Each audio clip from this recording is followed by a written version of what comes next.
as in every good show, there's always little challenges right before showtime, right? So I'm Lynne Wellish. I'm thrilled and delighted you're here. I like to think of myself as a hospitality sales executive with the heart of a meeting planner.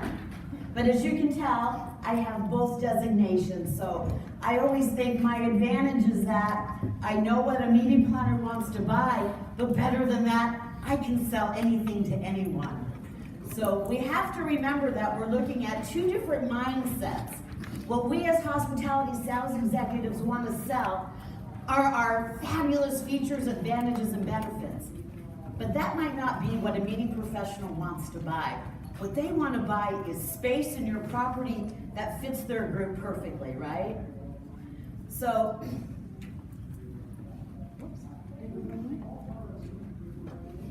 oh, that is the end. Wait 1 second.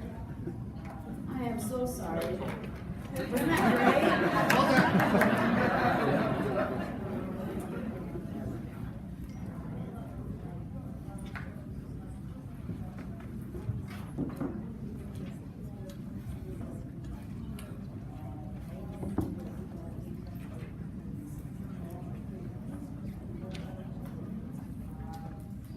So we are using Slido today. Is everybody familiar with Slido? Yes. Does everybody have it downloaded? Does anybody need a question about Slido? What is Slido? Sophia, you want to come up for 1 second? We'll be using the audience interaction platform for questions and also for the live calls. So if you could just take out your mobile phones and go to slido.com and enter the event code, which is IMEX 18. We will also put it on the screen.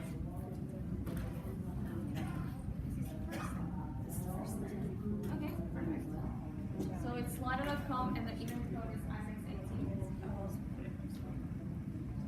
So Slido, what it's going to do is we're going to ask several questions and you're going to put your answers in real-time data. And I use it when I teach, and everything's going to come up and we can see what everybody's thinking at the same time. That way we can have collaborative discussions that are crowdsourced in real time. So any issues or thoughts that you're having, we can talk about it while it happens. Does that sound okay? Yeah. All right, great. Okay. So as my people say, mazel tov, you got the RFP, right? So whether you're like me and you dial and you smile and you're persistent and consistent, or maybe you were out networking and you eavesdropped on somebody talking about a great group coming to town, or maybe you actually replied to a request from the CVB, or maybe just through the sheer luck of God, it landed on your desk and you're so excited because you worked really hard to get those RFPs, right? It's a lot of relationship building, a lot of time, a lot of prayers. And then you get the RFP and then you have to decide, does it fit my property, right? Can I actually service this group? So in your head, you're going through the whole thing. Okay, it's close enough, right? How many ever feel that way? It's close enough? Or how about this one? It's hot dates, good rates, we'll try, right? So the next thing you do is you go to the revenue manager. Who has a revenue manager? Show of hands. Oh, not very many. Okay. And you go to the revenue manager, and then what happens when you go to the revenue manager? Try to work out the rates.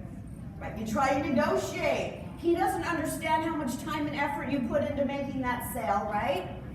The revenue manager is looking at the total spend. How much is that money going to bring into our property? How much is it going to come through food, beverage, golf, rooms, ancillary services? So you go to the revenue manager and you get a thumbs up. Okay, so in your Slido, how many times, can you answer, how many times does the revenue manager usually give you a thumbs up? Okay, how many times? I was going to say. Is everybody putting them in?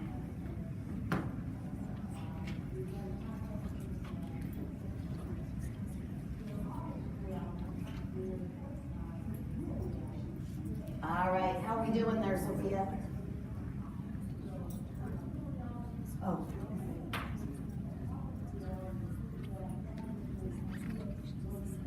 Oh, okay, so it came up to what? 78? 73%. I was gonna guess 30. So you all are in sync with your revenue managers, right? You know what to look for? I think that's excellent. Anybody wanna, do 2 or 3 of you wanna share what revenue managers say to you? Did I see a hand? Should I create one? Okay, I'm gonna call on you later. Okay, so after today's workshop, you're gonna be able to position yourself and your property for a site selection that sells. I'm gonna teach you to conduct a site inspection that is full of relevant information to the planner that you're citing. And I'm gonna teach you to use probes, listening, feedback, and a few key questions so you can actually have a real conversation with your meeting planner. Does that sound okay? So you get the RFP, and now what do? How about 3 people share what do you do when you get the RFP? How about you right there? What do you do? Yeah. I obtain more information. So I talk to the client and try to understand more about what the actual event is about.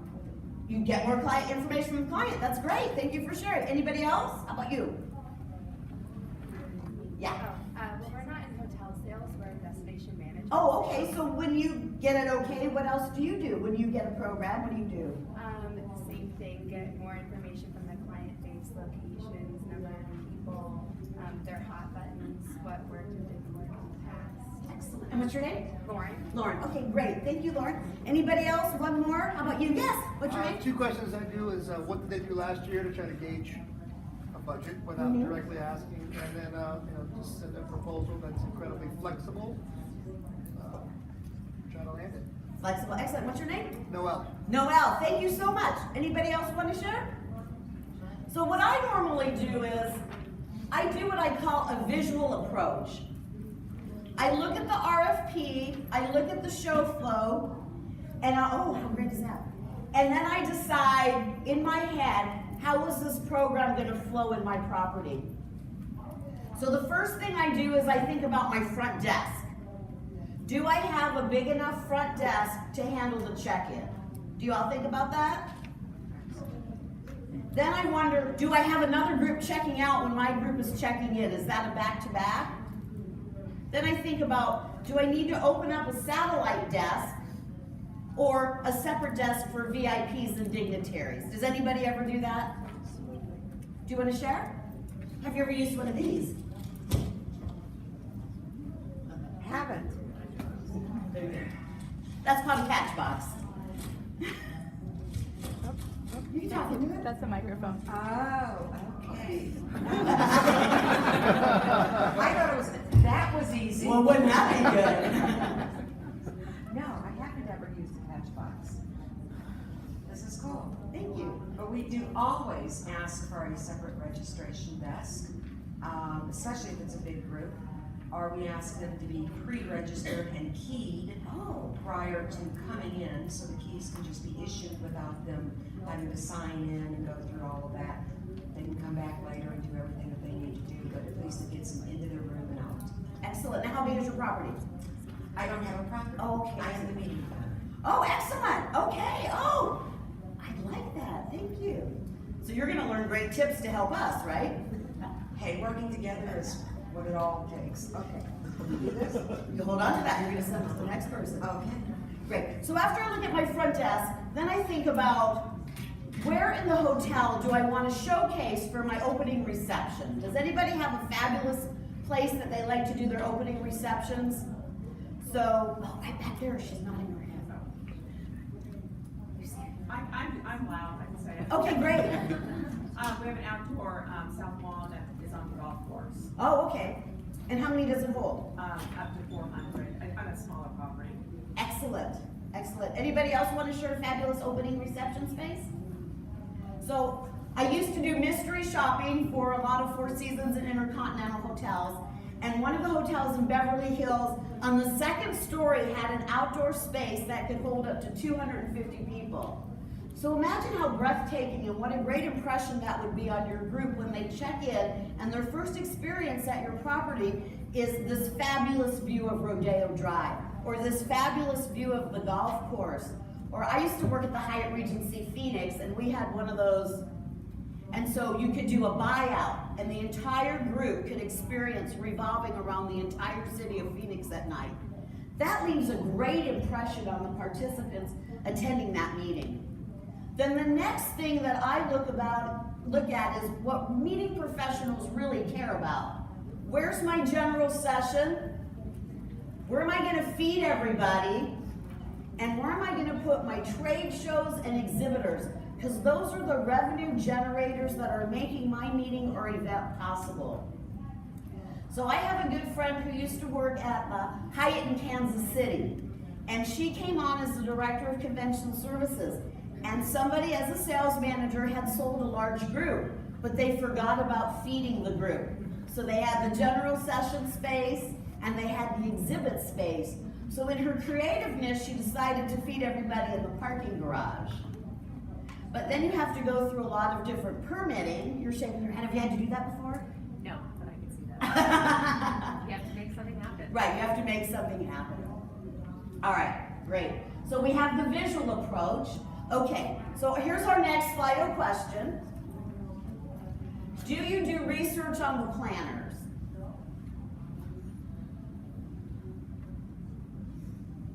Do you think, what's your name? Betty. Betty, do you think people do research on you before you get to their property? I think if you're a new client, they do, or if it's not word of mouth, something like that. But yeah, I absolutely think they do. All right, what's my Slido say? 85%. 85%, that's very impressive. So thank you, you're doing your due diligence and making that sale happen. So I met a gal who worked for a CVB in the Midwest. I met her at Connect in New Orleans last year. And she told me, Lynn, I always do research on the planners. It's amazing what kind of relationship you can build with somebody before you actually start to negotiate with them. She told me, my favorite is LinkedIn. You can tell what school they went to. She said, I can send a yoga mat or a t-shirt from their alma mater, and that's a sure way to build a relationship and start the business. But let me tell you, I was with somebody looking to place a meeting in that city with that gal from that CVB, and my friend did receive a shirt from her alma mater, but she never got one phone call returned. So make sure that you have the persistence to go the distance with that planner. You don't want to send them a fabulous gift and then not enter into a negotiation or a conversation. Oh, did I go out?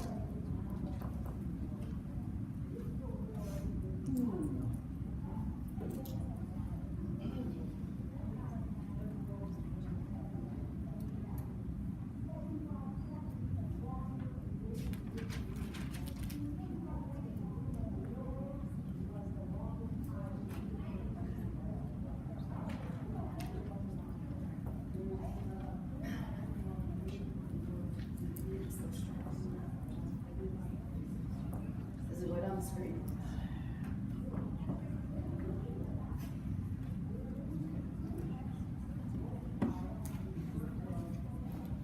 I have no idea. Winter, winter.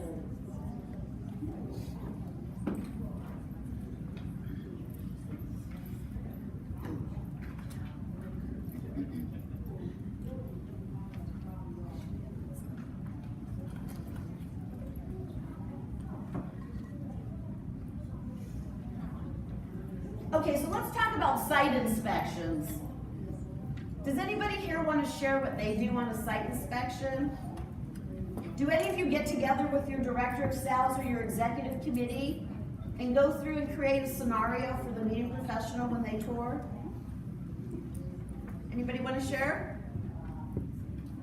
Do you tell people what's happening? I think in sales you have the hardest job because not only are you selling to the external client, the meeting professional, you have to sell that group to the internal clients, your hotel staff, right?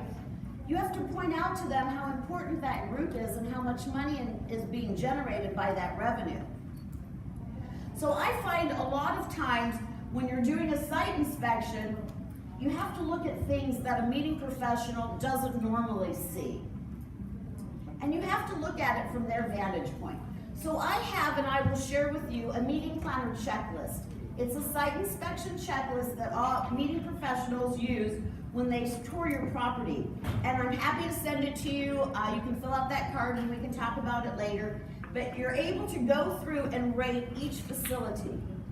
So again, a meeting professional, when they come on site, they're interested in their group.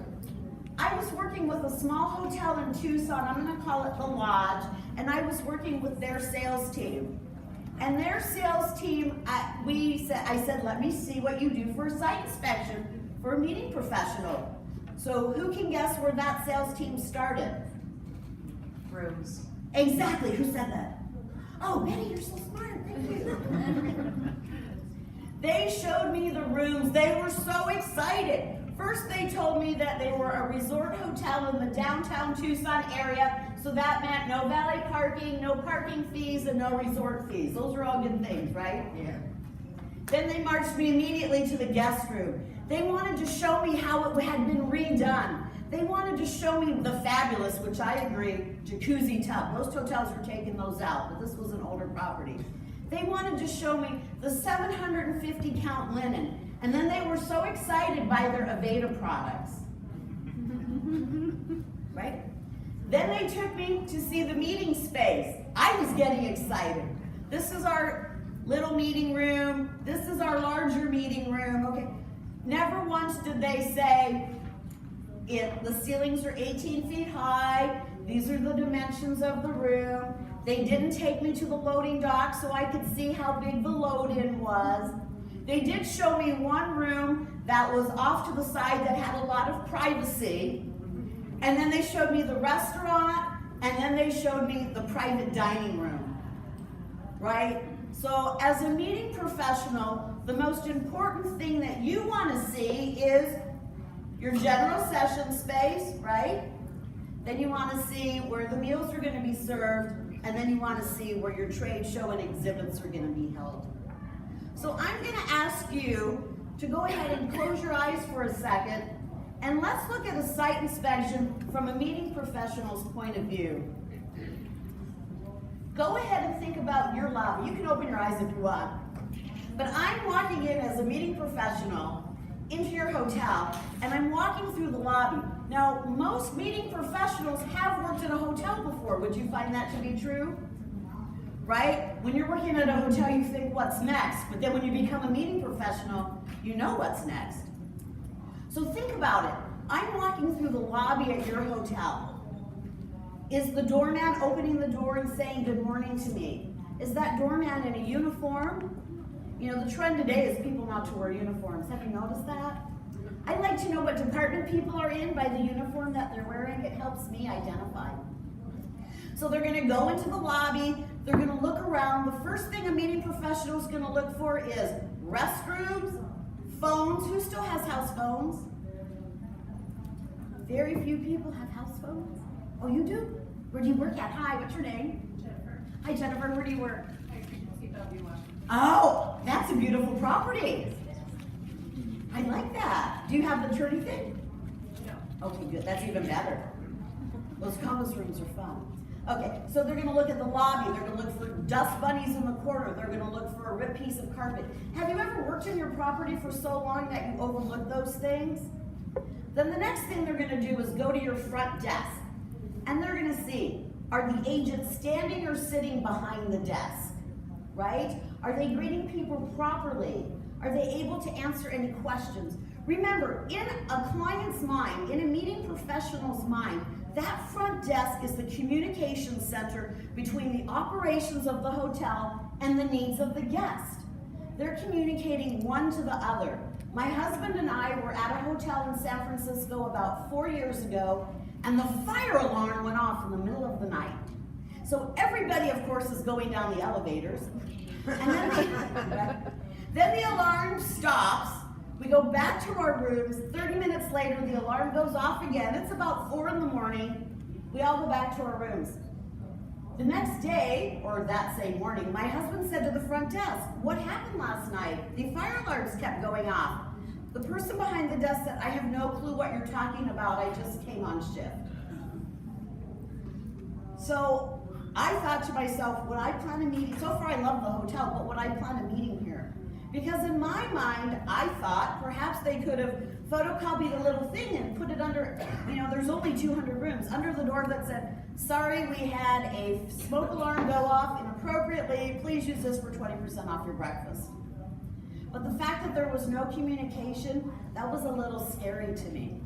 Then the next thing a meeting professional is gonna look at is the elevator space, right? Are your elevators clean? Are they serviced? How close are they to the meeting space and the meeting rooms? But more important than that, in today's world, they're gonna wanna know, can I put signage there? Is that a sponsorship opportunity on the outside of the elevator or the inside? Who's been to a Hampton Inn lately? Back there? Tell me about the elevator at the Hampton Inn. There's always something fun to see on the floor.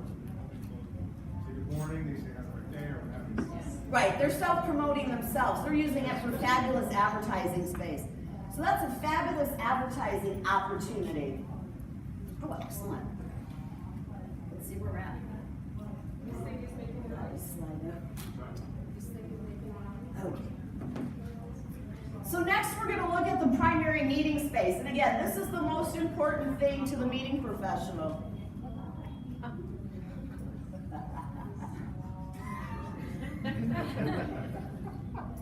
Is another remote maybe taking over this one?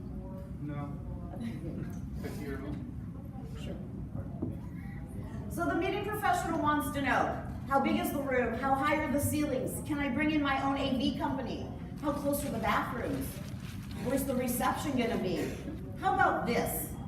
Do your air walls really prevent another meeting from being heard?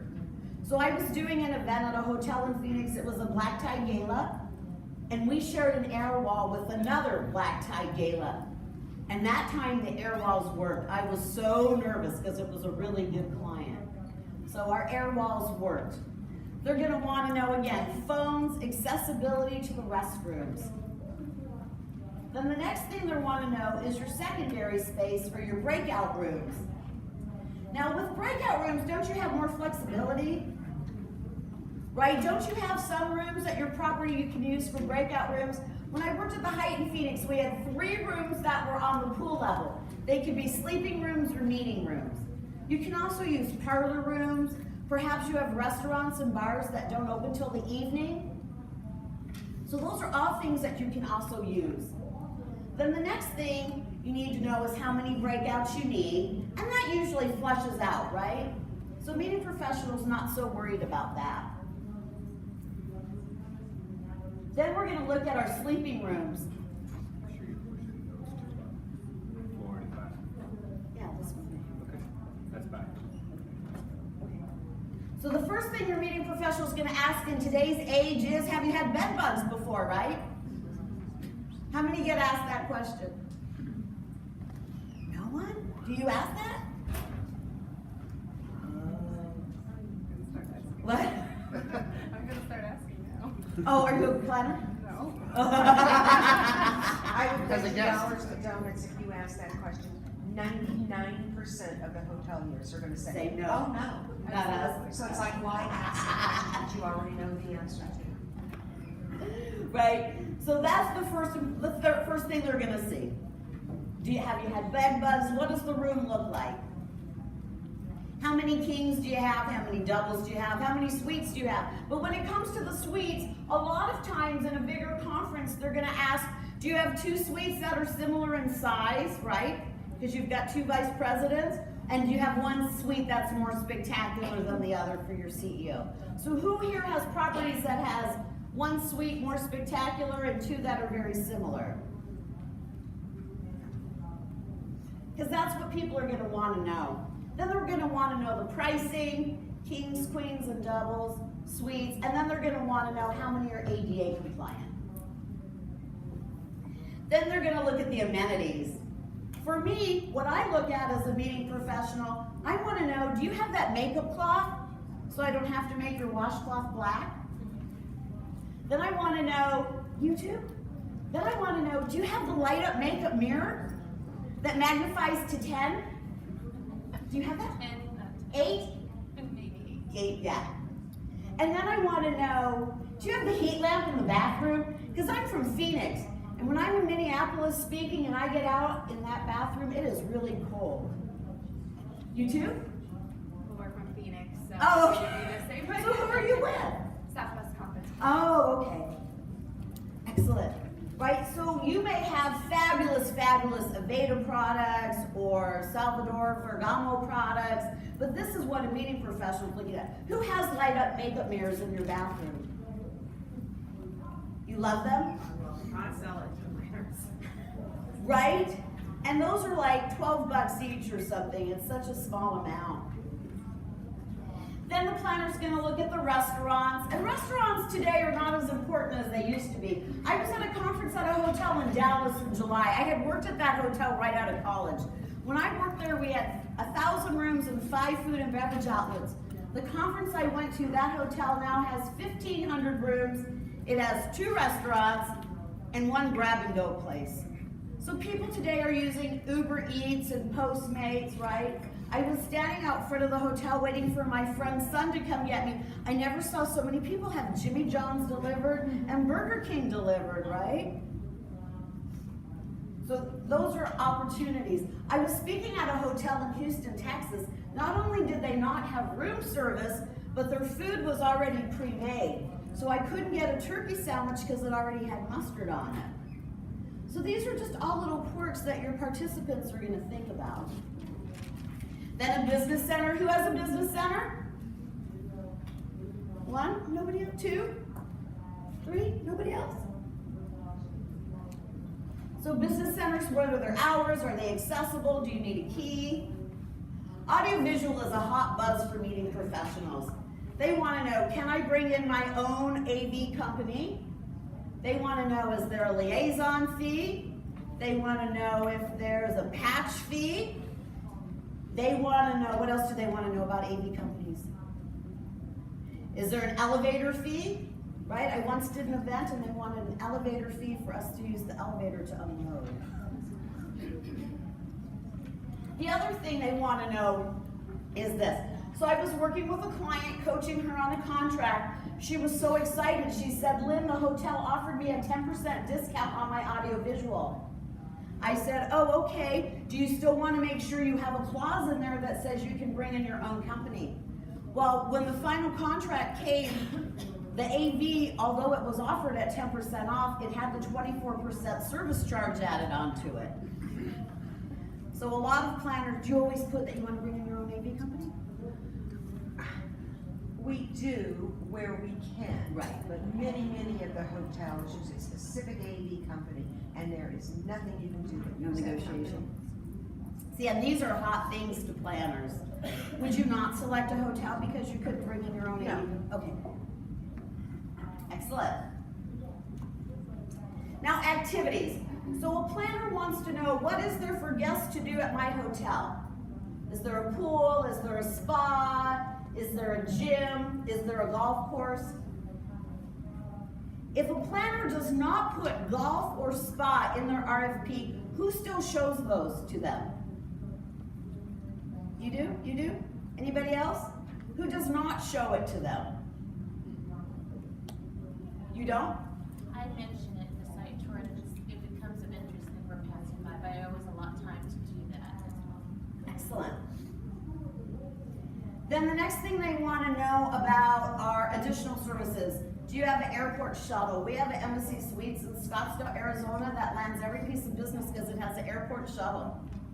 It's in downtown Scottsdale. They also shuttle you over to the fashion mall to go shopping. That hotel is always filled. How about parking? Who here has parking at their property? Who charges for parking? Do you own your lot? Our development owns it. So is it an area to negotiate or is it not a negotiable point? Everything's negotiable. How about your parking? We're not a hotel, we're an event center. Oh, okay. And do you charge for parking? Okay, excellent. So my brother just recently came to Phoenix, and there's an Embassy Suites by the Arizona Biltmore Hotel where they do charge for parking. So now the Embassy Suites charges. My brother paid $25 a night just to park his car. I think that's a lot of money. He could have parked at the shopping center. And then overflow hotels. So who is friends with their neighboring overflow hotels? Anybody want to share? Is it a good relationship? Right? Sometimes it's challenging because you don't know which one's going to be picked for the host hotel. So you want to make sure you have a good relationship with everybody. I'm going to take a minute now and tell you a story about my friend Nancy. Is that okay? Nancy worked at a very, very okay hotel. Has anybody ever worked at just a very, very okay hotel? She worked at she's laughing back there. Nancy worked at a very, very okay hotel. It was in Sonoma, in Northern California. And for some reason, she was included in a tour through the CVB for some planners that were looking to place a meeting.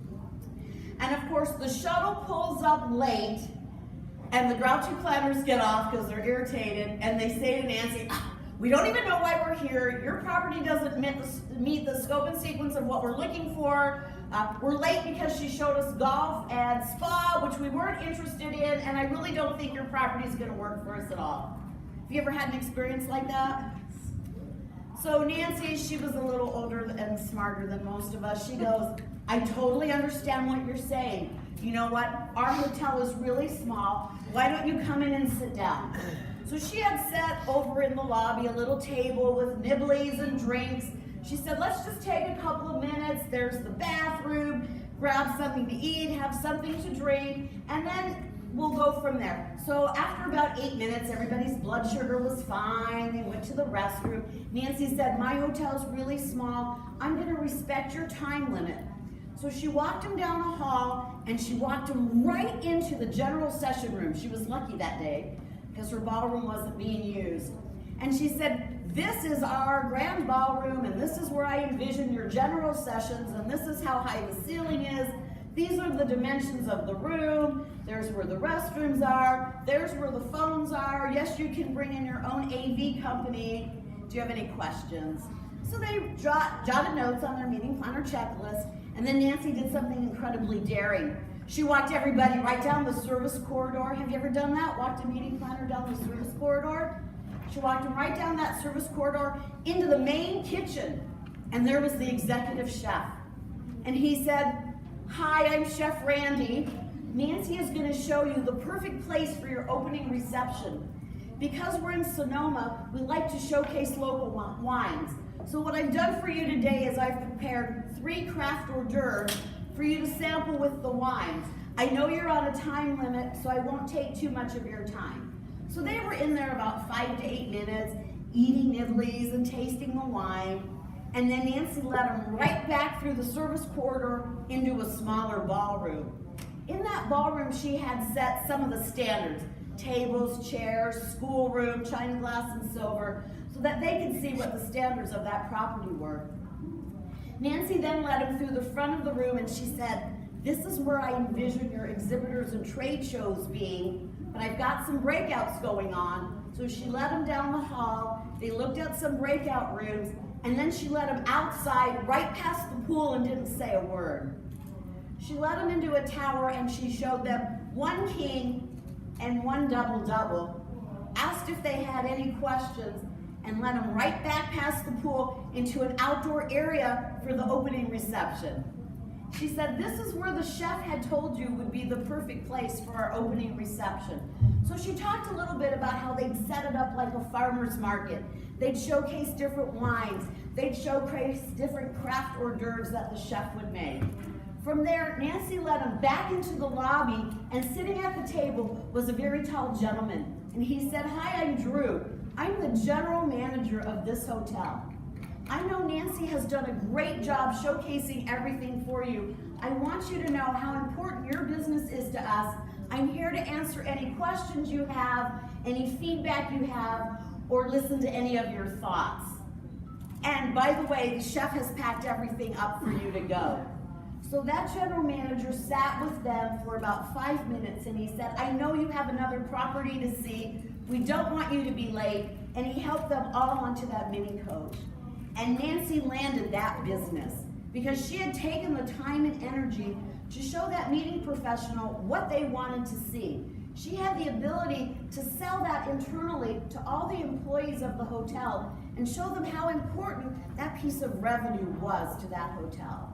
So I say, I applaud Nancy. Have any of you ever done anything like that? Have you? You want to share?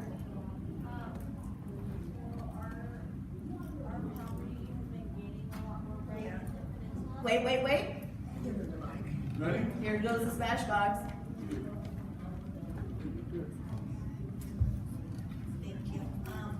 So our property is in San Mateo in Northern California, so we're right in the middle between San Francisco and San Jose. And we've been gaining a lot of the business from a lot of the corporations in the area. So it's been a little transition. I mean, we do the county fair. It's very different from a higher client who's doing their corporate meeting for 3 days.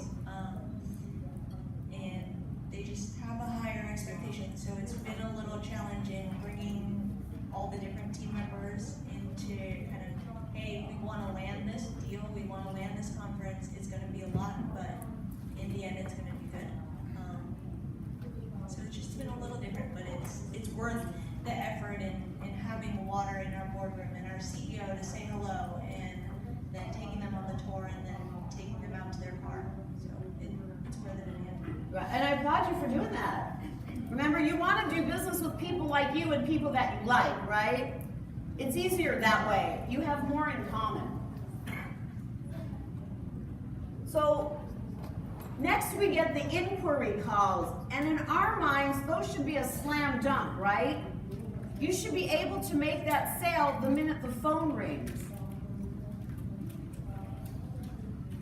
So I'm going to just walk through you a little dialogue that I've created. And again, at the end, or you can fill out the card before you. So if you fill out the card, you can put down that you want my meeting planning checklist. If you want to handwrite, you can say, please send me your client dialogue information sheet. And I kind of use that as a template to gauge all of our calls.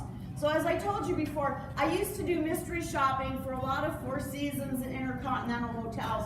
But I was doing a smaller hotel group in the Phoenix area. And honestly, I called 10 hotels. Of the 10 hotels that I called, 3 people actually said to me, if you're interested, call me back. Of those 10 hotels, only 1 actually asked for my name, address, and phone number. 2 people actually told me, no, you won't work at our hotel, and they gave me phone numbers for other hotels to call. So in my mind, you're turning down almost guaranteed business, right? So I liked, and again, I'm gonna use the Lodge in Tucson as my example of my hotel. So you're gonna answer the phone and you're gonna say, hi, my name is Lynn. Thank you for calling the Lodge. How can I help you today? And they're gonna say, I'm planning a board meeting for November 14th from 9 to 10 with lunch. How much is it gonna cost, right? Because that's what they want to know. How much is it going to cost? So then you have to, just like they said over here, you have to step back and ask a few more questions. So I like to say, hi, my name is Lynn. When they first hear your name, they're not going to remember it. You have to sprinkle it 2 or 3 times. Hi, my name is Lynn. Can I ask you just a few more questions before we move forward? What's your name? What's a phone number in case we get disconnected? How did you hear about us? Right? And what's important to you in making this decision?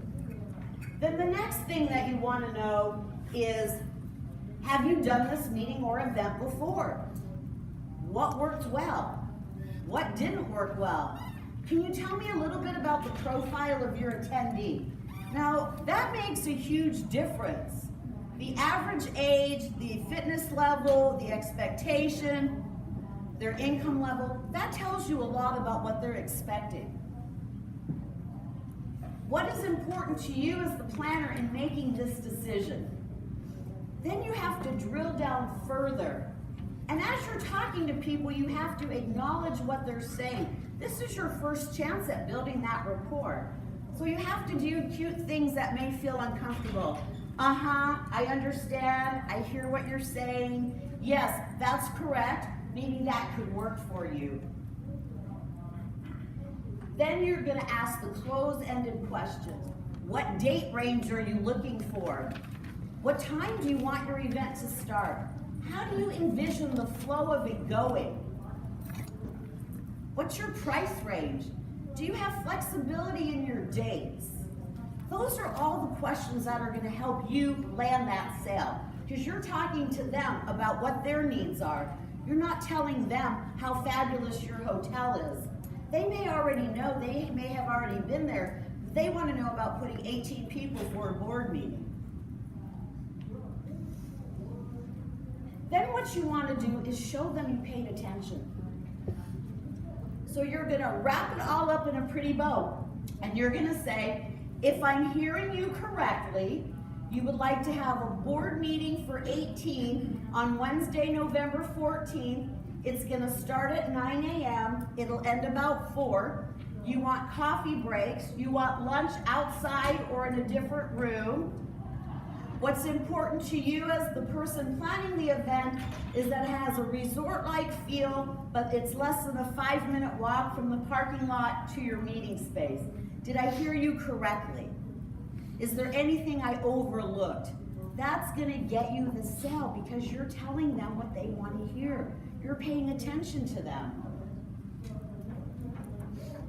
Then what you want to do is you want to show them why your property is the best fit. So, if I heard you correctly, can I take a minute to tell you why the Lodge is the perfect venue for your board meeting? We're a smaller hotel in downtown Tucson with a resort feel. It takes less than 5 minutes to walk from the parking lot to your meeting space. We don't have resort fees. We don't even have valet parking. I have a room that's perfect for you. It's called the Catalina room. It can be set U-shaped for 18. It has a little area with tables and chairs in case you need a pop-up meeting or someone needs to take a call. We have a beautiful window with a beautiful view of the Catalina Mountains. If you've been to Tucson, the Catalina Mountains are spectacular. And that's where we put our coffee break. Will that work for you? So of course, next they're gonna have an objection, right? And you have to think about how to overcome that objection. You have to listen, empathize, ask a question, and produce a result. And I'm confident that most of you use this every day in your sales techniques. So this person will say, well, I heard that the Catalina room has pillars in it. And I said, that is very true. It does have pillars. Let me tell you what we do. We put our tables up to the ends of the pillars to encompass it in our hollow square. In fact, I can call you right now on FaceTime or Zoom and I can walk the room with you so that you can see that there's really not any challenges there. Does anybody have something about their property that they get objections about? How far it is from the city? Okay, and where are you at? I'm in Chicago. And how far are you from the city? 7 miles. Oh, what hotel are you at? I'm not with a hotel, I'm with an event production company that owns a venue. Oh, okay. Garrity and Wilson. So we're right by Midway. Okay, oh, Midway Airport? Correct. Oh, okay. So what do you say to overcome the objection? 10 minutes from the marketplace. The biggest, oftentimes will assist them with transportation. So we're happy to provide shuttles for your guests. Exactly. But sometimes, regardless of that, it comes down to, I can walk. It could take them longer to go from their hotel to the museum. Uh-huh. But it's sometimes it's hard to overcome that because they feel that we're only a half a mile from the museum.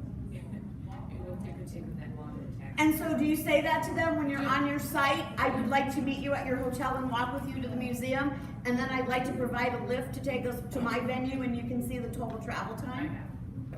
Does that work? Sometimes it does, sometimes it doesn't. Do you take them on your iPhone and show them how fabulous your space is and how they can do anything they want with it? We send them the 360 tour. We give them the Google Maps so they can see how fast it is. But sometimes it's just not a fit, right? Does everybody agree? Would you agree? Sometimes it's just not a fit, and that's time where you go, okay, thanks, you're right, it's not a fit. This is who I think would be a better fit. I'm always happy to refer somebody on. All right, anybody else? Questions about the LEAP process? Sure, so listen, empathize. Oh, I agree. You know, we hear that a lot. So it could be, we have a hotel in Phoenix that used to have 2 registration desks. It's right by my house, the Point Hilton Squaw Peak. You could check in at either one. That became a real problem. So now they're down to 1 reg desk, but the sign's still there. So people when they're driving, but yes, we hear that a lot, or this is what we normally do to overcome that objection, or I can see why that would be important to you. You know, sometimes it's something so insignificant as our CEO never knows if he's going to be in the mood for Red Bull, sparkling water, ginger ale, or Diet Pepsi. Oh, we're a Coke hotel, yeah, but he only drinks Diet Pepsi. So you just have to get a way around that. Anything else that I can maybe help with? So then you're going to say, repeat everything one more time. Let me recap everything that we've said. My name is Lynne. Thank you for calling the lodge. I show you want to have a board of directors meeting for 18 on Wednesday, November 14th. It's going to start at 9 a.m. with a coffee break. We're going to do lunch in another room or outside depending, and you just need to decide that day. See, that shows real flexibility. That makes it easier for you to work with. We're going to do an afternoon break about 3. It'll be set up as grab and goes. Your meeting will be at 4. I'm going to use the Catalina room. It has a beautiful view of the Catalina Mountains. It's less than a 5-minute walk from the parking lot. Is there anything I forgot or didn't discuss? Any final questions? And then you say, thank you for calling. I'll have you a contract out by, and be realistic in your time frame. To me, I love it. A guy called us, we were trying to shop for new insurance. A guy called me on Wednesday. He said, I'll have you a quote by tomorrow. He called me the next Tuesday, right? So tell me the next Tuesday.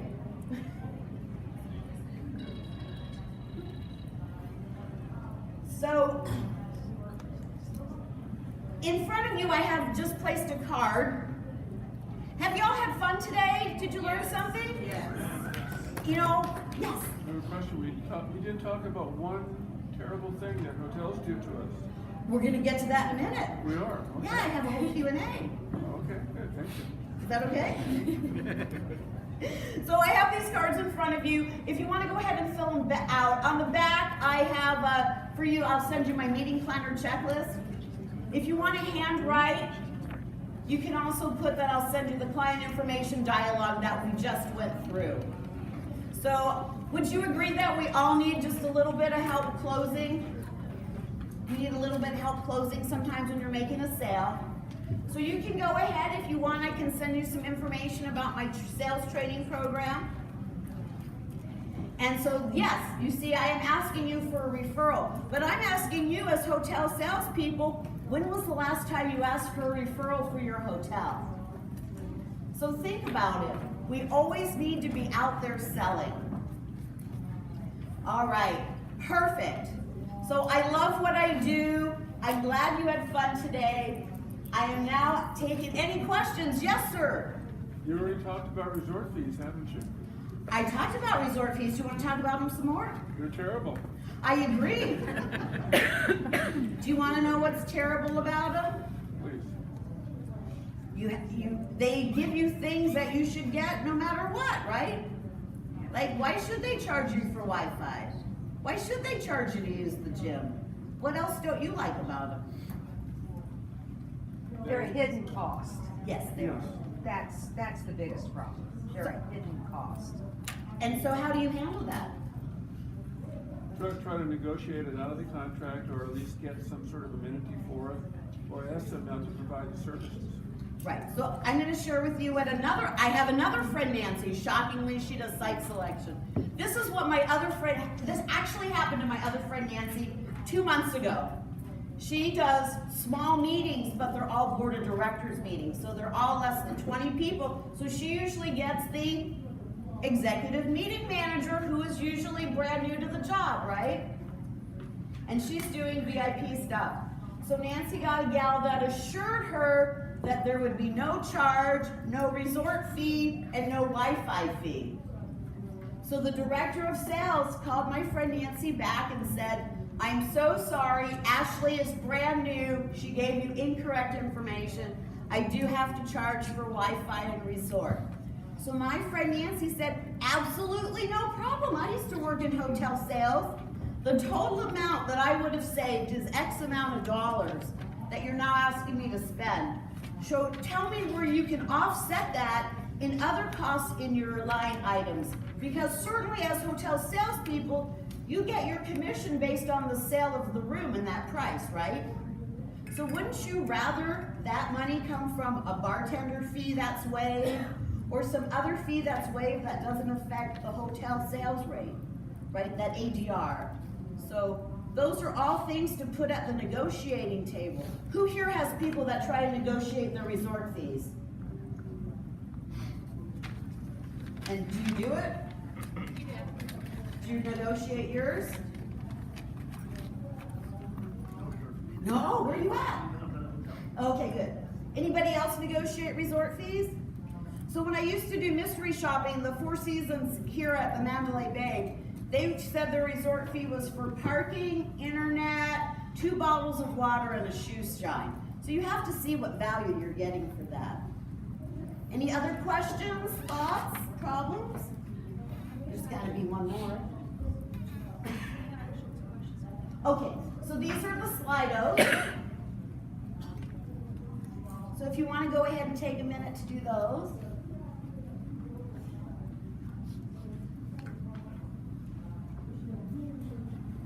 Those are actually questions for you. Oh, these came in for me? Okay. In my opinion, what isn't important for event planners when it comes to the site inspection?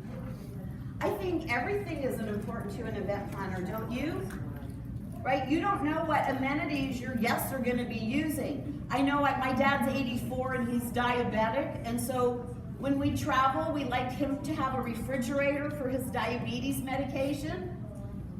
So you might think that things like that, how many refrigerators do you have in stock? Is there a fee to use it? Like, would it occur to you that there would be a fee to use a refrigerator So we actually had a hotel that said to my dad, we'll go ahead and take your medication and we'll keep it in the refrigerator at the front desk. Right? So I think everything is important for a meeting professional. What are the most common mistakes property managers do? I think one of the most common mistakes is you show a meeting professional the guest room first. They want to see your meeting space because that's how their decisions are going to be made. Is my general session going to fit? Where am I going to feed everybody? And where am I going to put my trade shows? Then the next thing they're going to wonder about is parking. So I think that's really important.